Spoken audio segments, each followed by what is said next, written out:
La doctora Laurianne Jiménez Faibi se graduó como cirujano dentista por la Universidad Nacional Autónoma de México en 1994 y en 1998 obtuvo un doctorado en ciencias médicas por la Universidad de Harvard en Estados Unidos. De 1995 a 1998, la doctora Lauri Jiménez cursó una estancia de investigación en el área de microbiología del programa de becarios de investigación del Departamento de Microbiología y Periodontología del Instituto Fortis en Boston, Massachusetts, Estados Unidos. Recibió el Premio Nacional de Endodoncia en 1995. Formó parte del programa para retener en México y repatriar a los investigadores mexicanos del Consejo Nacional de Ciencia y Tecnología y en 2009 obtuvo el segundo lugar en el primer Premio Azteca por resultados clínicos en odontología por la Universidad Autónoma de San Luis Potosí. Asimismo, formó parte de varios proyectos financiados principalmente por la UNAM y el Consejo Nacional de Ciencia y Tecnología. Además, participó en diversos comités editoriales para revistas médicas, impartió 5 concursos en la Facultad de Odontología de la UNAM y dirigió varias tesis en la máxima casa de estudios. Actualmente es profesora e investigadora de microbiología y encabeza el Laboratorio de Genética Molecular de la Facultad de Odontología de la UNAM. Es la doctora Laurianne Jiménez Faibi, con quien platicamos esta noche en Perfiles del 6.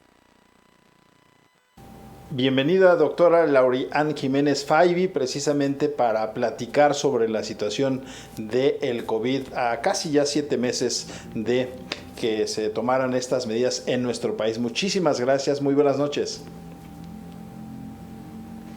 ¿Qué tal? Muy buenas noches. Muchas gracias por la invitación.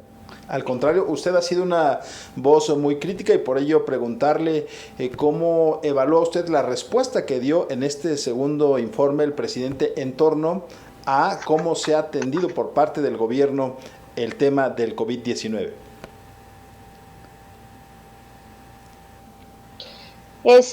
Sí, bueno, creo que la forma como las autoridades describen el progreso de la pandemia es muy tendencioso, desde luego, ¿no? Tendencioso por no decir otra palabra, ¿no? La pandemia en nuestro país no va bien, esa es la realidad. O sea, no se tiene un control de la dispersión de los contagios. Hasta la fecha no se han instituido medidas de contención suficientes para controlar la dispersión de los contagios comunitarios. Esto quiere decir que tenemos muchísimos contagios comunitarios, muchos más de los que se reportan. Aunado a esto, bueno, pues de la mano con no tener una estrategia de contención significa que no se hacen suficientes pruebas. Esto quiere decir que no se detecta el número suficiente de casos. Nada más para dar algunas cifras así como más exactas, ¿no? Hablar de números precisos. Ahorita en México se están reportando 616,894 infecciones, casos confirmados de COVID-19, con 66,329 defunciones por COVID. Ok, bueno, lo que se estima, las proyecciones que sí hacen buenas estimaciones, como la de Yu Yang, por ejemplo, que es una de las mejores estimaciones que hay ahorita, tanto para infectados como para defunciones, sí, está indicando que todos los días en nuestro país se infectan alrededor de 100,000 personas. 100,000 personas al día, y si nada más estamos viendo en promedio en los últimos 14 días en nuestro país, se reportaron alrededor de 5,300 casos al día. Si en realidad se están infectando alrededor de 100,000, 97,980 para ser precisa, significa que lo que estamos viendo es solo el 5% del problema. Entonces, cuando no se ve un problema completo, es muy difícil controlarlo, es muy difícil ponerle un alto, ¿no? Entonces, lo que yo creo que es importante reflexionar es que este tipo de epidemias no se extinguen solas, hay que controlarlas. Eso es lo que han hecho muchos países, la mayoría de los países, de hecho, la mayoría, salvo Estados Unidos, Brasil, India y nosotros posiblemente, ¿no? Hay algunos países que por ahí van también muy mal, como Perú y Colombia, por ejemplo, ¿no? Argentina también va muy mal, pero no se puede comparar, o sea, estamos mucho peor que ellos, tanto en número de casos como en defunciones, y lo que es peor de todo es que aquí estamos simplemente cerrando los ojos. Se cierran los ojos al problema porque ni siquiera se está buscando encontrar casos para poderlos aislar, para cortar las cadenas de transmisión. Este es un problema muy grave. Ahora, Y doctora, más grave es que esto está quedando sin resolución justamente entrando a la temporada de influenza, es decir, a la temporada de los virus estacionales, invernales. Entonces, cuando esto llegue, pues la situación realmente va a ser mucho más caótica de lo que ya es, porque vamos a tener el COVID aunado a la influenza, aunado al resto de los virus respiratorios estacionales, y pues es muy complicado separar estas enfermedades. Año con año representan un problema importante para nuestro país, pero sumado esto a COVID-19, y realmente es muy importante hacer mención de algo. Nuestro cuerpo de salud, es decir, el personal médico y sanitario, nuestro personal de la salud en general en México, está sumamente desgastado, desmoralizado, se le ha literalmente descuidado de la peor manera. Ayer Amnistía Internacional estaba hablando de números en este sentido, de las proporciones de qué cantidad, de qué porcentajes en cada país de personas que son parte del personal de la salud están infectados y han muerto por COVID-19 en los diferentes países. Resulta que nuestra estadística es atroz, porque somos el país con mayor número de contagiados y de muertos por COVID-19 que forman parte del personal de salud. Entonces, aunado esto a que llevan 6 meses con un desgaste físico, emocional, psicológico tremendo, ¿sí? Y ahora les vamos a poner encima la temporada de influenza sin haber tenido a bien controlar el problema de COVID-19. Así que pues lo que nos espera en el corto y mediano plazo, pues es muy desalentador realmente, porque las autoridades desde el principio debieron haber hecho mucho más para controlar este problema. Se podía controlar, se puede todavía controlar, doctora, pero es necesario que se haga algo. O sea, no se puede nada más quedar cruzados de brazos viendo a ver qué pasa. Al menos, o no sé si ya decidieron simplemente dejar morir a toda la gente que se va a morir, ¿no? O sea, espero que no sea ese el caso. No estoy pensando que sea ese el caso, ojalá que no sea así. Necesitan hacer algo para solucionar este problema. O de aquí a diciembre vamos a tener más de 150,000 muertos. Entonces, bueno, estamos hablando de 68,000, 66,000 ahorita. Pues todavía nos falta más, otro tanto, igual y más, de aquí a diciembre si no se hace algo. Entonces, hay casi 80,000 vidas, 80,000 vidas más que salvar de aquí a diciembre, pues hay que hacer eso, hay que salvarlas. Doctora, decía, cuando usted hablaba hace unos minutos de que se pudo haber hecho más, se refiere a más pruebas, a ubicar a las personas que tienen el virus, a aislarlas y con ello contener la propagación, a utilizar desde el propio presidente el cubrebocas. Ese tipo de medidas hubieran sido más prematuras y hubieran reducido la cantidad de contagios y de decesos, doctora. Claro. Todas las medidas de control epidemiológico. En nuestro país se tiró la toalla, o sea, desde el principio, desde el mes de marzo, cuando se entró a la Jornada Nacional de Sana Distancia, o se pasó a la susodicha fase 2, que así le llamó el doctor Hugo López-Gatell, ¿no? Se dejó de seguir a los casos, se dejó de buscar activamente casos, se dejó de hacer rastreo de contactos, y desde entonces ninguna de estas medidas se han llevado a cabo.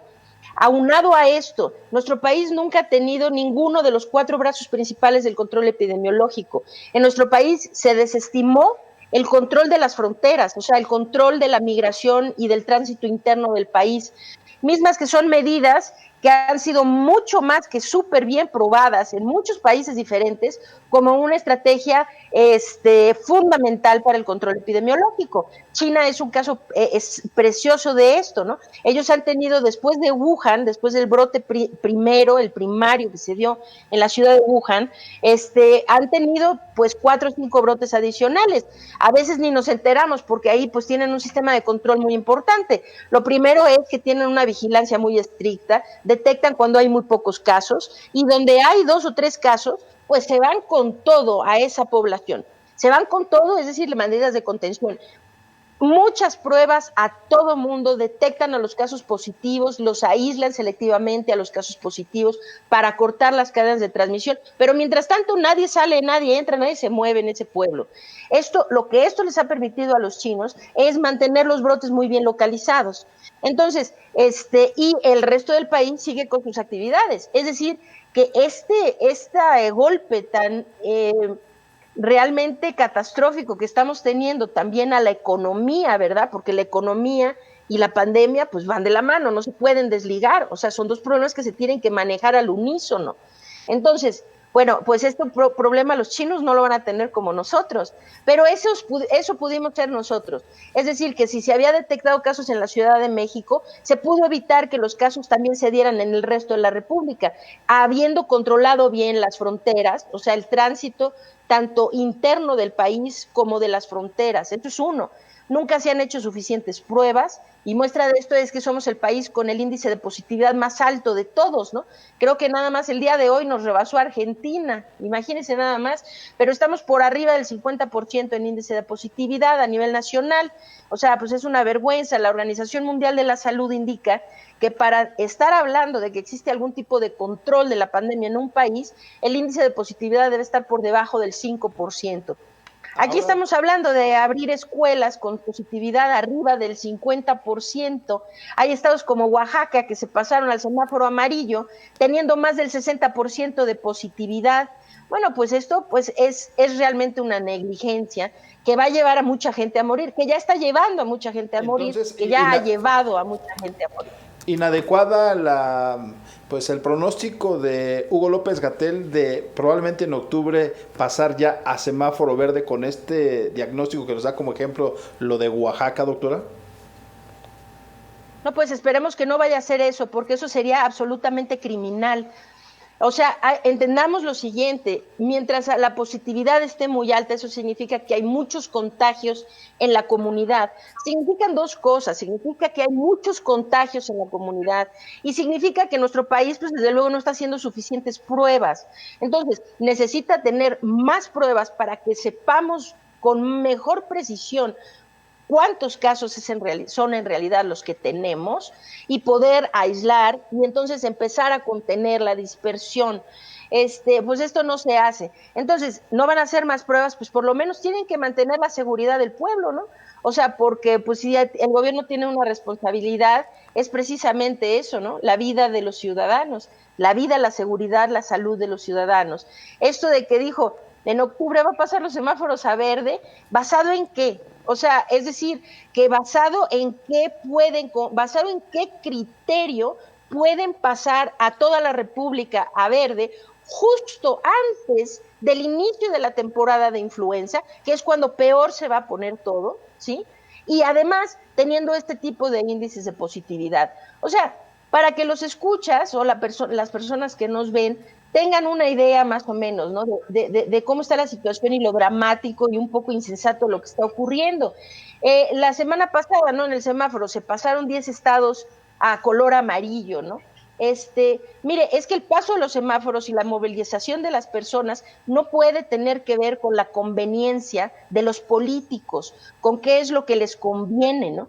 Tiene que ver con evidencia. Si no hay evidencia de que el problema de la pandemia está cediendo, pues no se puede sugerir más movilidad, porque la movilidad hace que el problema se vuelva peor y peor.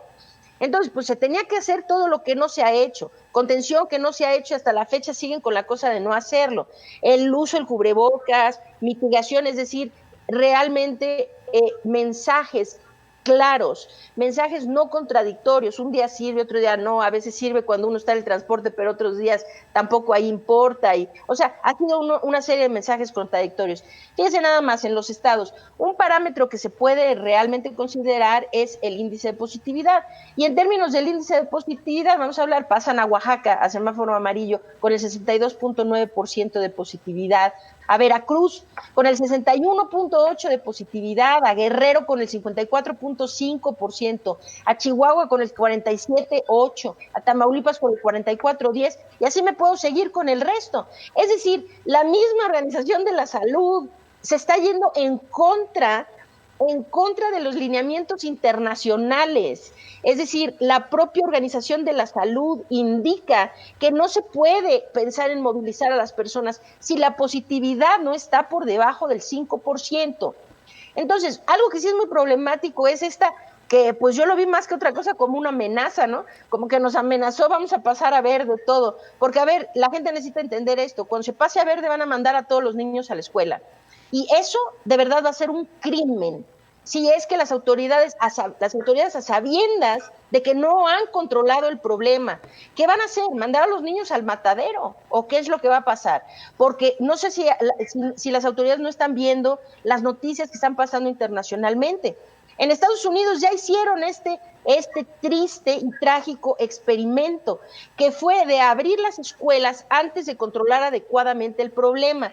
Y entonces, ahora en Estados Unidos se está registrando lo que no habíamos visto en toda la pandemia, que son niños intubados, niños muriendo de COVID, niños en terapia intensiva. ¿Y sabe por qué? Porque no se les había expuesto de esa manera hasta ahora, que irresponsablemente se abren las escuelas antes de tiempo. Entonces se abren las escuelas cuando los índices de positividad de la comunidad son altísimos, y entonces, ¿qué ocurre? Pues sí, tienen a tantos niños infectados y sujetos constantemente a la infección, que hay muchos que se han puesto graves, intubados y muriendo. Hasta ahorita, pues sí han habido niños que se mueren, evidentemente, ¿no? Han habido niños que se enferman de COVID, pero en términos generales, pues como que habíamos pensado, bueno, por lo menos los niños más o menos están salvando, ¿no? Pues sí, más o menos están salvando mientras los cuidemos, pero si no los cuidamos tampoco ellos se salvan. Entonces, pues sí es una gigantesca responsabilidad. Según entiendo, el estado de Aguascalientes ya está haciendo clases presenciales, y en el estado de Aguascalientes la positividad está arriba del 48%. Pues digo, yo no sé con base en qué, ¿no? Hacen semejante irresponsabilidad, ¿no? Es una negligencia, en mi opinión, pero están jugando con nuestras vidas. Así que yo digo, pues nosotros como ciudadanos tenemos responsabilidad, y nuestra responsabilidad debe ser, quien pueda quedarse en casa, quédese, sin duda, ¿no? O sea, quien pueda hacerlo. Claro, la situación económica de nuestro país no permite a la mayor parte de la gente quedarse en casa. Y no es que sean irresponsables, es que simple y sencillamente necesitan comer. Entonces, pues sí, ahora, si usted tiene que salir de casa, pues tiene que saber, necesita ponerse el cubrebocas todo el tiempo que sale de casa.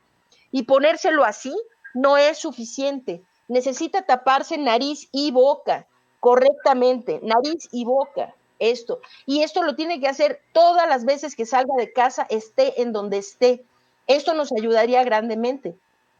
Guardar distancia es algo que ayuda también. Evitar aglomeraciones, evitar espacios cerrados, sobre todo si tienen poca ventilación, ¿sí? Y desde luego reforzar este asunto del lavado de manos y el cuidado con la contaminación por estar tocando superficies contaminadas y contaminar otras.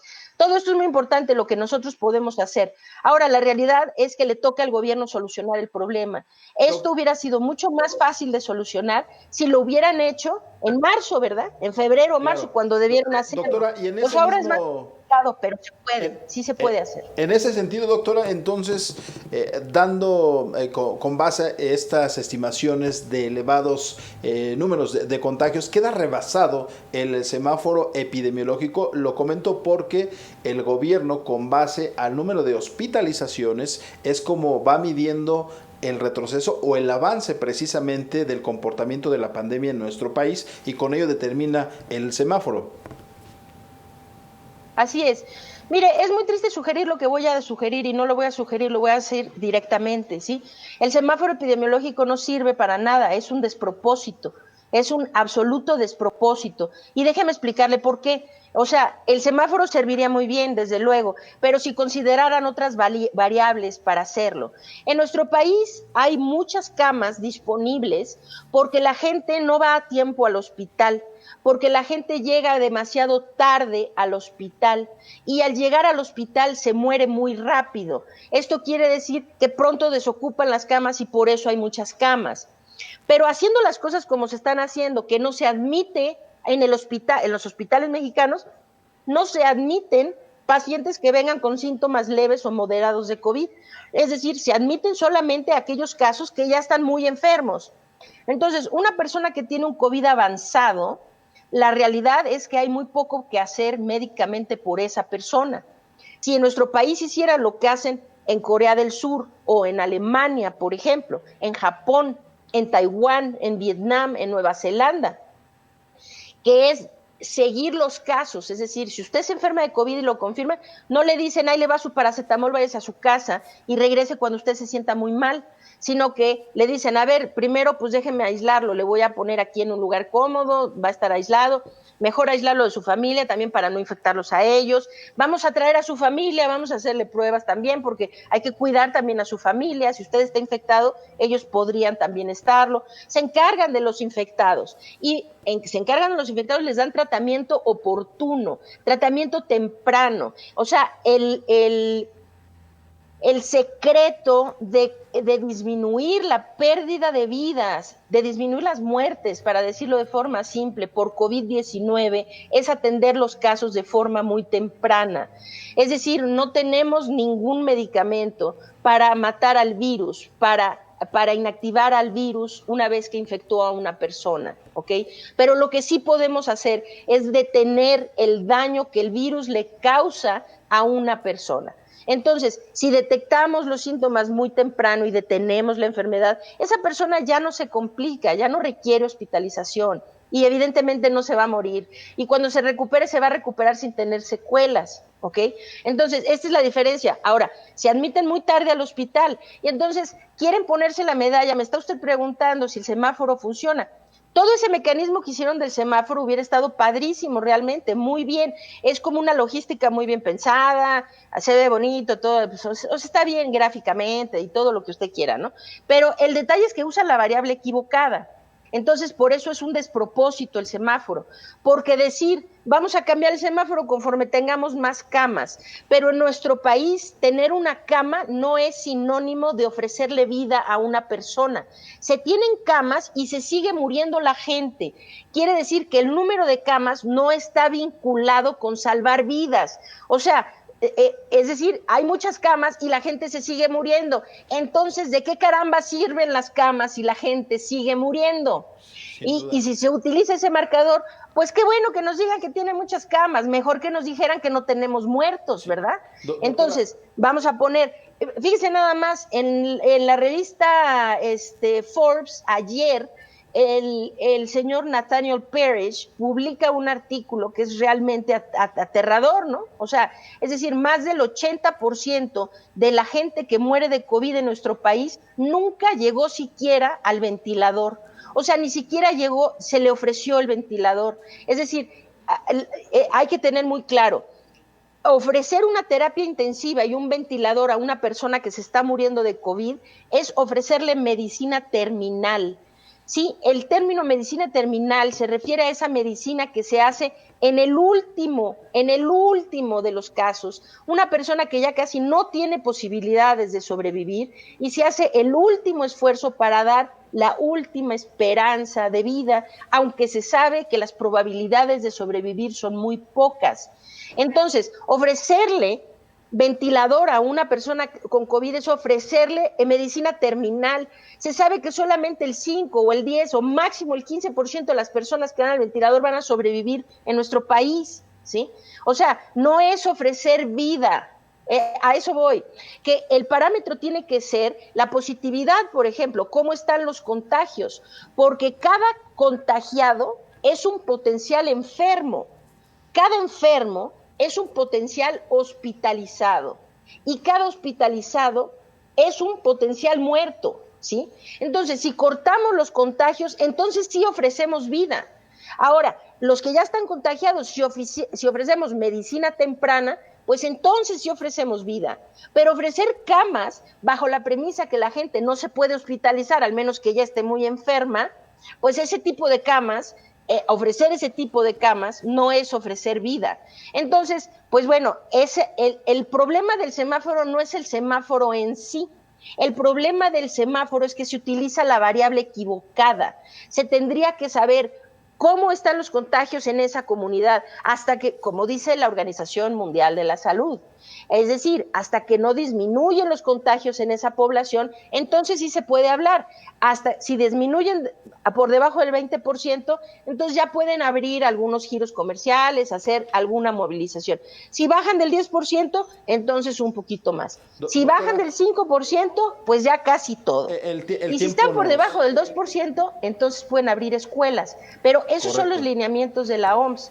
Aquí lo que están diciendo con ese semáforo es, pues, oiga, ya tenemos muchas camas, no se si se enferma, ya tenemos donde se venga usted doctora, a morir. ¿no? El tiempo nos está... El tiempo nos está alcanzando y a ver si en estos 4 minutos finales pudiera darnos su evaluación, porque, bueno, dos temas centrales y que preocupan a la población. Uno, se había dicho que pues podría ser una persona que ya haya sido contagiado, pues ser inmune. Esto se advierte que no es así, se puede otra vez volver a reinfectar. Y la otra, hay otras oleadas que ya se están dando en Asia, en Europa, es decir, aquellas naciones como España que sufrieron en un inicio, de nueva cuenta tienen numerosos grupos positivos. Estos dos puntos, ¿cuál es su balance en torno a estos dos puntos? La reinfección y la segunda oleada. Okay. Sí, la reinfección, ok. Lo que dijo no es enteramente preciso. O sea, la gente sí genera inmunidad contra COVID-19, nada más que parece que no es una inmunidad demasiado duradera. Entonces, lo cierto es esto, no hay que especular mucho sobre la inmunidad contra COVID-19 porque todavía sabemos poco. Esa es la verdad. O sea, lo que sí sabemos es que la gente sí levanta una respuesta inmune durante la infección, que es de tipo humoral, que está basada, como todas las infecciones virales, ¿no?, en anticuerpos de tipo IgM, y que después sí levanta una respuesta con anticuerpos de tipo IgG, que son los anticuerpos que confieren a una persona inmunidad protectora extendida, a más largo plazo después de la infección. Sí ocurre esto, pero aparentemente la gente está perdiendo este tipo de anticuerpos después de un cierto periodo. Entonces ya se reportan muchas reinfecciones, de hecho, la de Hong Kong, que fue hace 2 semanas y media, 3, pues ahora ya hay reinfecciones reportadas y comprobadas científicamente en Europa, en la India, en Estados Unidos, en Canadá, o sea, en muchas partes, ¿no? O sea, en Ecuador, de hecho, ya reportaron unas, en Argentina hace 2 días, o sea, hay reinfecciones, sí se están dando. ¿Y por qué se están dando? Porque la gente está perdiendo la inmunidad antes de lo que hubiéramos deseado que así fuera. Entonces, pues este es un punto negativo, desde luego, que debemos tomar en consideración. Si usted ya se infectó por COVID, no crea que ya quedó inmune para siempre. O sea, que usted debe seguirse cuidando porque podría reinfectarse. Y los cuadros clínicos en Hong Kong, la reinfección que se había descrito en Hong Kong, la persona en la reinfección tuvo un cuadro, en la primera infección tuvo un cuadro moderado y en la segunda tuvo un cuadro leve. Como era el primero, pues mucha gente empezó a aplaudir, a decir, ay, qué bueno, entonces en las reinfecciones ya nos va mucho mejor. Pero pues ahora se ve que eso no es cierto, porque el caso que hubo en Bélgica hace casi una semana y los casos que se reportaron, los 3 casos que se reportaron en la India, es exactamente el fenómeno contrario, que en la primera vez tuvieron COVID muy leve y la segunda vez estuvieron incluso intubados, o sea que les fue mucho peor en la reinfección. Entonces, lo cierto es que no comprendemos científica ni médicamente todavía este fenómeno, pero lo que sí es cierto es que hay reinfección. Quiere decir que si usted ya tuvo COVID, necesita cuidarse, seguirse cuidando. No puede sentirse tranquilo de que usted está inmune, sino sígase cuidando para no volverse a infectar. Eso es lo que sabemos de reinfección. Y la segunda pregunta que me hizo es, ¿cuál, si me la repite rápidamente. La segunda oleada. Sí, claro. Bueno, se están dando segundas oleadas, pero la verdad es que o sea, ahorita en Europa han venido oleadas nuevas. España ha tenido un problema muy grave y es muy lamentable que esto esté ocurriendo en España. Todos los países en Europa tuvieron un poquito, incluso Reino Unido, que ya iba muy, muy bien, tuvo un poquito todavía de rebrote. Francia tuvo rebrote. España es el que peor le ha ido realmente ahorita con este rebrote. Algunos países también en el sureste de Asia con rebrotes. Claro, todos estos mucho más pequeños. El único que sí se parece más a lo que les pasó en marzo en Europa es el rebrote que está ocurriendo en España. Ok, pero estos rebrotes aparentemente tienen más que ver con que se removilizó, la gente adoptó medidas demasiado laxas. Es que, a ver, necesitamos entender esto. Mientras no venga una cura o una vacuna, el COVID está aquí para quedarse, llegó a quedarse. Es decir, no podemos nunca estar tranquilos como estuvimos antes de que la pandemia inició. Pensar que podemos volver a estar en una situación en donde ya no nos preocupemos por el COVID. O sea, eso ya no existe hasta que no tengamos una vacuna efectiva o una cura efectiva contra la enfermedad. Entonces podremos volver a la era pre-COVID, ¿no? En ese sentido. Pero ahorita no hay esa posibilidad. Entonces lo que pasó en España es que pues sí, movilizaron, pero en lugar de ir realmente movilizando con un estira y afloja de a ver para dónde vamos, qué tanto vamos, pues fue demasiado y la gente se relajó y los bares y sin cubrebocas y una serie de cosas y pues se vino un rebrote igual a lo que tuvieron en marzo prácticamente, ¿no? Entonces esto es muy lamentable, pero nos deja pues otra vez, o sea, es una tristeza que la pérdida de vidas humanas es, de ahí tengamos que aprender, ¿no? Pero pues también deja el aprendizaje. Hay incluso un país que ya pasó por toda una tragedia tremenda, que ya la controló por completo. Si se relaja demasiado, puede volver a como estaba al principio. Y ojo, porque realmente, dice usted la segunda oleada, pero la verdad es que se estima que estas no son propiamente segundas oleadas, son nada más unos rebrotes que no se controlaron bien a tiempo, o sea, y se cree que la mayoría de los países solamente van a ir un poco y volver a bajar, donde en realidad se está temiendo una verdadera segunda oleada, que puede ser por lo menos todo el hemisferio norte, ¿verdad? Es ahora que entre la temporada de influenza. Eso se está temiendo grandemente y eso sí podría ser una segunda oleada real que fuera igual a lo que a todo lo que vivimos febrero, marzo, abril, vamos a poner, ¿no? Nosotros lo seguimos viviendo, ¿no? Lamentablemente, pero la mayoría de los países pues subieron, bajaron y controlaron, ¿no? Entonces, que podría ser parecido en esta temporada invernal a lo que vimos al inicio de la pandemia o peor. Entonces, esas serán las verdaderas segundas oleadas. Lo que ahorita se está viendo son rebrotes por la apertura un poco laxa, porque la gente se relajó de más. Que sirva como ejemplo para no cometer en nuestro país los mismos errores que ya se están viendo en otro lado. Quedaron muchos temas ahí pendientes, doctora, la vacuna, por ejemplo. Si usted nos lo permite, el tiempo ya no nos alcanzó, volverla a buscar para de nueva cuenta compartir con nuestros televidentes más información acerca precisamente de la situación de la pandemia, el tratamiento del COVID-19. Mientras tanto, agradecerle el tiempo dispuesto para Canal 6. Muy buenas noches, doctora. Muy buenas noches, fue un placer. Estoy para servirle cuando guste. Muy buenas noches. Fue la doctora Lauriana Jiménez Faibi. Ella es doctora en ciencias médicas especializada en microbiología por la Universidad de Harvard y jefa de laboratorio de genética molecular en la Facultad de Odontología de la UNAM. Llegamos al final de esta emisión de Perfiles. Nos vemos la próxima semana con otros personajes, con otros perfiles. Muy buenas noches.